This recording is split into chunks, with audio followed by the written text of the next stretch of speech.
So now what I want to focus on in this video, now that I've added in bullets and grenades, is an actual timer for these grenades so that when they eventually run out, they explode.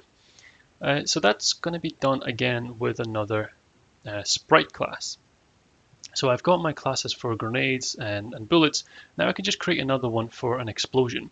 So I'll copy this grenade class down and just put it right underneath where that one ends, and just start renaming some of the variables within it. So first of all, it's going to be called explosion, and it's going to be a PyGame sprite, so all of this pretty much stays the same. The difference here is that I don't need a direction, so it doesn't really matter which way it's facing, the animation is going to be the same, but I do need an X and a Y. So the explosion is going to happen at the location of the grenade, and that's what this X and Y is going to be. So then after that, I can start deleting most of these because they don't really apply.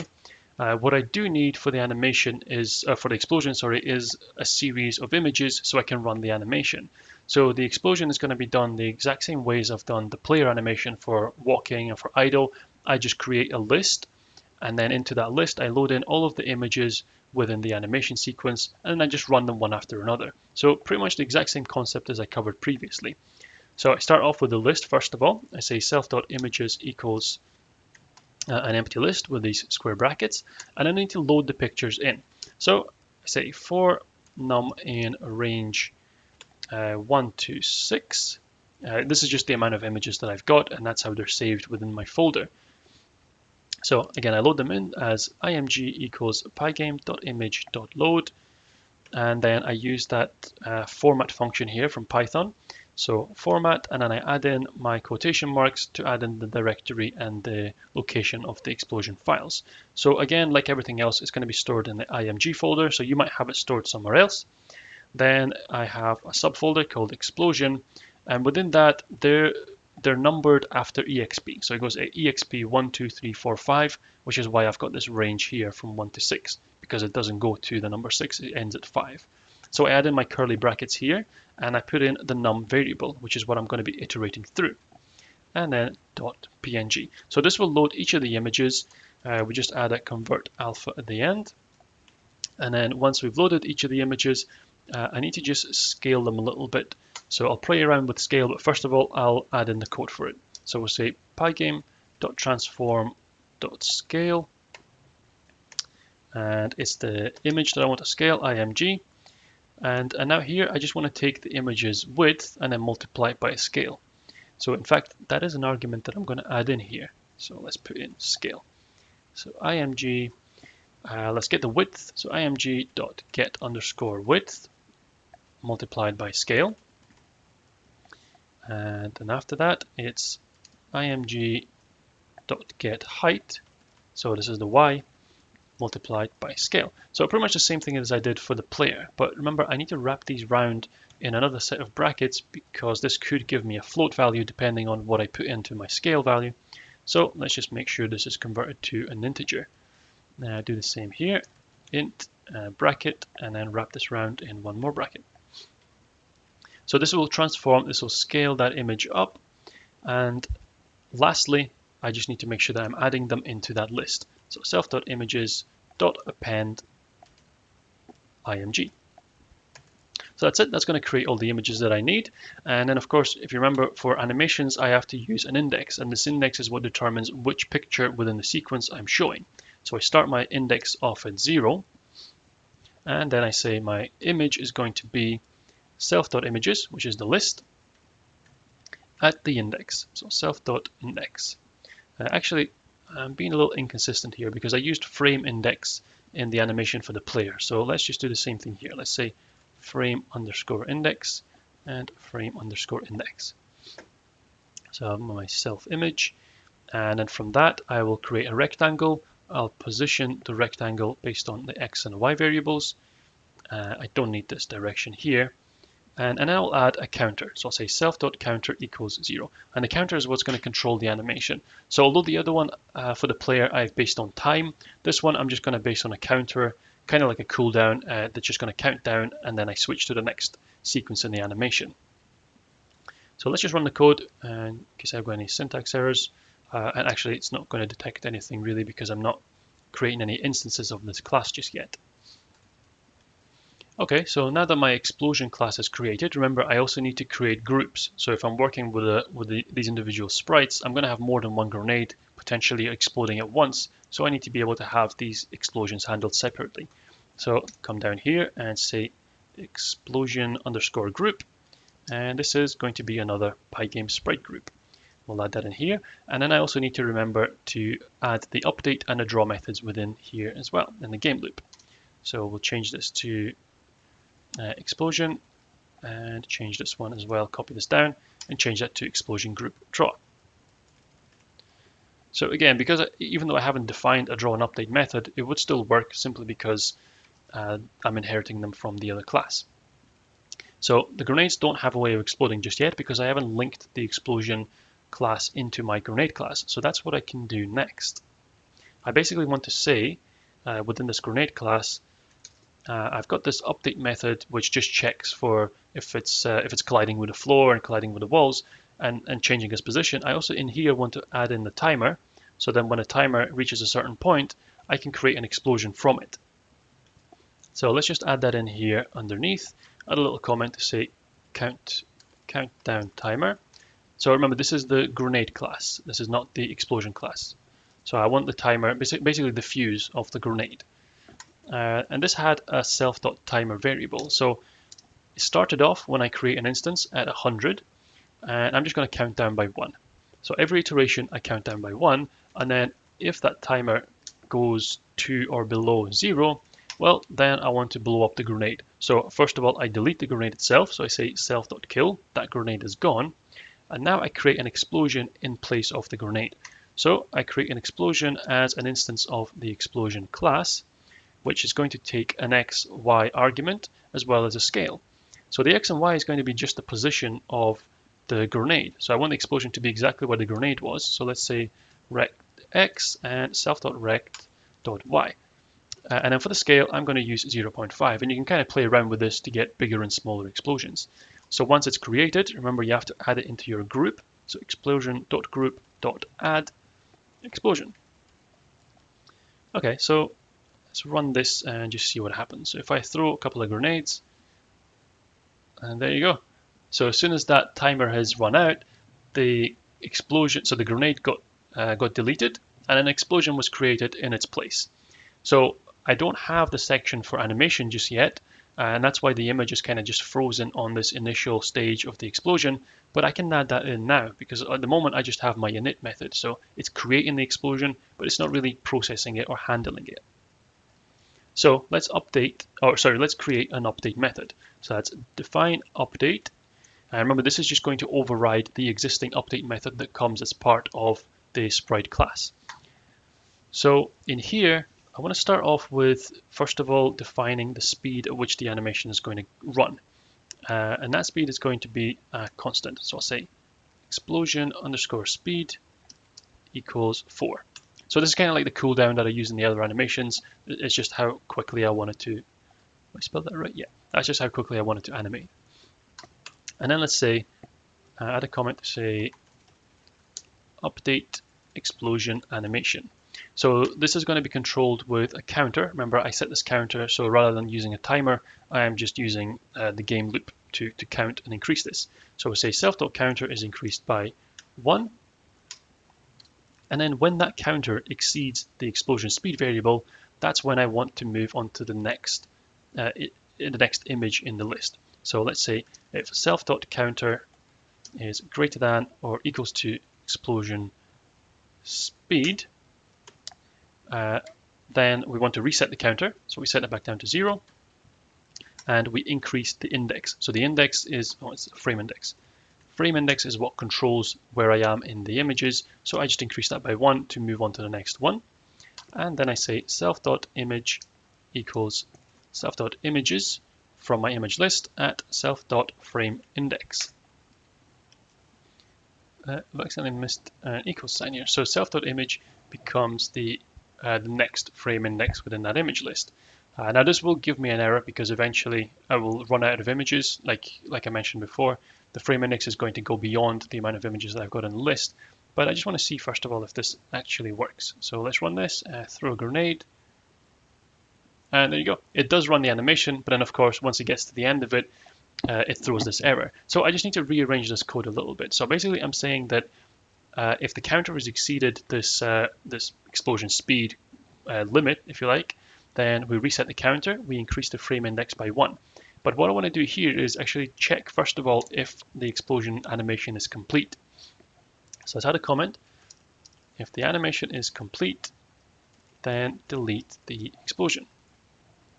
So that check is the same as I had in the player animation. So remember, when the animation there completes, then I just restart back at 0. So it's kind of the same thing here, but rather than restarting, I'm just deleting the instance completely. So I'll say if self.frame_index is greater than or equal to, greater than or equal to the length of that self.images list, which is basically how many images are within that sequence. If that's the case, then we don't want to continue animating. We just get rid of this animation because this explosion effectively has ended. So we say self.kill, but otherwise, if there are still animations to go, then in that case, let's just update the image to the next frame. So if I run this again, I should be able to get that animation running fully. And there you go, it runs out, and then that's it, it disappears. So the thing is, as well, is because I'm creating these as instances and putting them into the group, you'll notice I can just throw a whole bunch of them, and they're all handled separately. So they'll all just have their own timer and their own cooldown, and just operate independently of each other. So the grenades are pretty much working fully and exactly as I want them to. I've run out of grenades, so I can't throw any more, but they aren't doing any damage. So just like the bullets at the beginning weren't doing any damage, my grenades are also not doing anything, and that's because I'm not checking for collision for anything. So that's what I'm going to add in just now. Now, collision with the grenade is going to be a little bit trickier because for a bullet, I'm looking for a direct collision between the bullet and the sprite group. So it's only an issue, or it's only recording a collision when it's actually come in contact with it. But a grenade is a little bit different because I want some kind of explosion radius. So I don't really need the grenade to be in contact with any of the players. I want the grenade to explode, and when it does explode, that's when I want to check whether anyone is around about it. So the collision will be slightly different. Let's come up here to my grenade class, and this is the update method of the grenade class. So I've got all of this code here for just moving it and having the countdown timer. Now, when the countdown timer reaches 0 and the grenade explodes, well, this is the point where I want to do that check. I don't want to do a check with just a live grenade. I want to check when it's actually exploded, because players and enemies, they will have moved around by that point. So let's add a comment to say do damage to anyone that is nearby. And so this is going to do damage to the player as well as the enemy. So I want to check for collision with everybody. So I need to break this down into two. First of all, I want to check against the player. So to do this, I'm not going to be checking for collision. I'm going to be checking for distance. So essentially, I'm saying that everything, let's just comment that out. Everything has a rectangle around it. So when I throw a grenade down, that also has a rectangle. So because I want to look for a particular range around about, I'm basically going to say that I know the distance between that grenade and my player. So if I just look for that distance and I compare it to a particular limit, then I can say if the player was just within the explosion radius of the grenade, then the player takes damage. So I just look at where the center of the grenade is, where the center of the player is, I subtract the two values, and then I compare it against the distance that I just arbitrarily choose to be my explosion radius. So that's maybe quite a lot of speaking, and it makes more sense if I type it out. So let's look at, first of all, the x coordinates. So let's say self.rect.center_x. So this is the center of the grenade minus player.rect.center_x. And of course, I need to change this to an absolute value. So the reason I'm adding this here is because this could end up giving me a negative depending on whether the player is to the left or the right of the grenade. I don't really want that. I just need to know an absolute number. So how far is the player in any direction from the grenade? So this is going to give me that distance. And then I just need to compare that against a predefined number. So I could say like 100. So if that distance between the grenade and the player is less than 100 pixels, then I'm going to detect that he is within the blast radius and he's going to take damage. I don't want to put an arbitrary number here.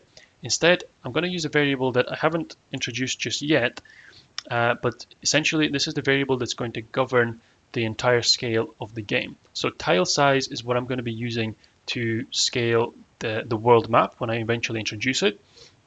And each tile is basically going to be a block.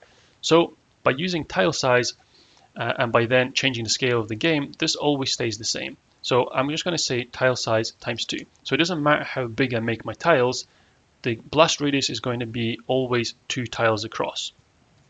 So this covers the x coordinate. Now I just say and then I add a backslash because this code is just going to get too long otherwise, indent, and then I do the exact same thing for the y coordinates. So let's just copy this down below. And now I'm saying if the rectangle's y center and the player's y center, if those are less than the tile size times 2, so 2 tiles across, well, then the player is within the blast radius. So in that case, the player needs to take damage. So say player health minus, now I'm going to take a significant amount of damage because he's close to an explosion, so I'm actually going to take off 50 health. So that's pretty much half of the health of the player. You could play around with this, and to be honest, you could even add in different layers. So here I've just got a fixed amount, so I'm saying that as long as I am anywhere within this 2 tiles distance, then I'm always going to be taking 50 damage. But you could make it scale because in reality, the closer you are to an explosion, the more the severity is, right? So you could have 2 or 3 layers of checks. So if you're within 1 tile space, then maybe the player just dies because the damage is just too great. He's too close to the grenade.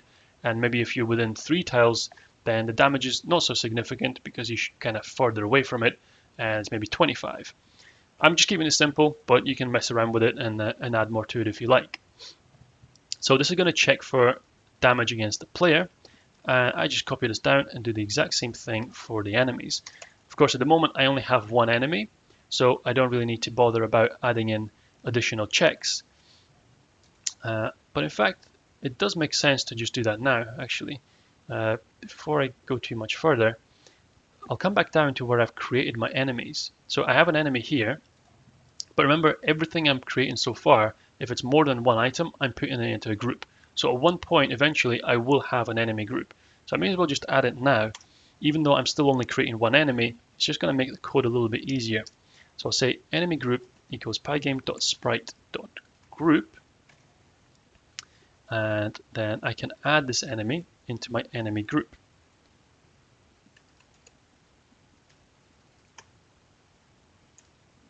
Dot add enemy.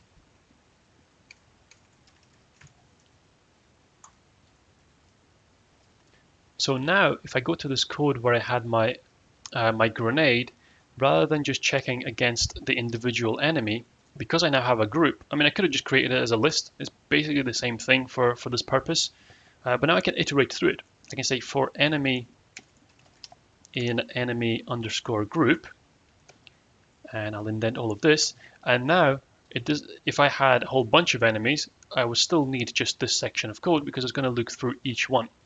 So I just change these parts here. So this stays the same because I'm still comparing self, which is the grenade. So I'm checking whether the grenade's coordinates, oops, scroll too far. Yeah, this is where I am. So I'm checking if the grenade's x coordinate is compared against the enemy. So remember, this is now not the enemy I've created. This is the enemy within this enemy group. So it's going to go through each individual one and compare it in the exact same way. And then I just change this to enemy as well. Then that enemy takes damage. And I'm going to take the exact amount of damage. So they're both going to take 50 health, damage of 50 when they're close to this explosion. So let's just run this code, see if that works. So essentially what should happen is if I can get this next to the enemy. Oh, I made a mistake here. What have I done? Oh, of course. I introduced this tile size variable and I said I'm going to define it, but then I forgot to. So let's go all the way back up to the top because this is one of the key variables and I'll define it up here somewhere. Yeah, so I'll put it under here where I've got my section for defining game variables. So for now, I'm just going to set this to a fixed number. I'll just say 40 pixels. However, I will come back to this eventually when I do introduce the level because tile size is going to be dependent on the amount of rows and columns that I've got on my level map. So now let's run this again, see if it works this time. Throw a couple of grenades. It's maybe too far. Yeah, I think that was too far. I don't think they're working. I'll try against the player himself. I'll just throw the grenades and stand on them. There we go. Okay, so it does work. I don't know why it wasn't detecting collision against the enemy, but it's working and the player is now dead. So let's go back down. One thing that I do need to fix, what I remember, is if you remember when my bullet class, I was checking for collision in the same way against the enemies. So here I'm checking for collision between the bullet and the enemy. Here I'm checking for collision between the bullet and the player, and then here it's between the bullet and the enemy. I just need to make sure that I wrap this again inside a for loop. So for enemy in enemy group, and just indent this, and it's going to work in the exact same way, but now it's going to look at all of them. I'll just double check that this works by shooting this guy. And yeah, he still dies. So that still works, but it's important to add this in, otherwise it's only ever going to look for the first enemy instance. So now I just need to fix what was going on with my grenades, because for some reason they weren't damaging the enemy. So what I like to do as a little troubleshoot is basically just start printing stuff out, because it's going to give you an indication of what's going on out in the console here. So let's just print enemy health first of all, and see if its health is actually decreasing. So let's throw a couple grenades underneath. And no, his health is not decreasing. It's potentially because he's standing a little bit too high. So let's change that tile size variable to a higher amount and see if that makes a difference. Let's make it 100.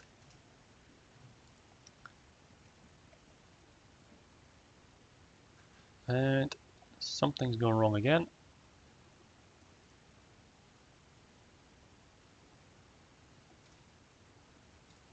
It has triggered this section though. I know that this part has worked, but for some reason it's, oh, of course, it's because I've put an underscore instead of a full stop. I'll run that again, and I did notice that it triggered, so he should die this time. Yeah, so it works that time, and the enemy died. So I guess it's just because the Y coordinate was a little bit different, so he's standing a little bit too high up for it. In reality, the enemies aren't going to be floating in the air, so that's kind of why that didn't work. I'll set this tile size back to 40. Yeah, because typically they'd be standing on the ground, so that wouldn't really have been an issue. So let's run this again. I'll throw a couple of grenades, bounce them off the wall, and see if the player still dies. And there we go. So everything is now working pretty well for that. One other thing that I'd like to tidy up very quickly, now that I've created this enemy group, I just need to make sure that anywhere that I was calling the enemy instance on its own, I need to make sure that I'm iterating through all the enemies. Otherwise, I'm going to just ignore all of the rest of them and only use or only access this one enemy. So here, for example, in the main game loop, I've got enemy.update and enemy.draw. Well, that's only going to go to this instance. That's fine right now because I only have one of them. But if I made a second enemy, he's not going to get updated at all because I'm only accessing the first one. So actually, I can just demonstrate what I mean here. So let's make a second enemy, enemy 2, and it's going to be an enemy, and I'll put him at, let's give him the same, no, let's put him at 300 and 300. So if I run this code again, nothing happens. He's not appeared. I still only have one enemy. And that's because this is enemy, and the one I created now is enemy 2, but I'm not calling him here at all. So what I really need to do is add him into this group. So let's copy this down and add enemy 2. But this alone still won't quite be enough because I'm not calling any update or draw methods. So that's why this section, rather than typing out enemy and then enemy 2, I just need to add a for loop. So I can say in here, for enemy in enemy underscore group, and then indent both of these. And now it's going to go through all of them that I've added, which are both of these guys, and then it's going to run both of these methods. So let's try that again. And now I've got a couple of enemies. So now collision and grenades and everything should work regardless of who I'm attacking. So right now I'm shooting this first dude, and now I'm shooting the other guy. So that's it. Everything's working pretty well now, and there's a little bit of these mechanics starting to come together. So if you found this video useful, then please do leave a like. And if you want to stay up to date with these, then feel free to subscribe. Thanks for watching.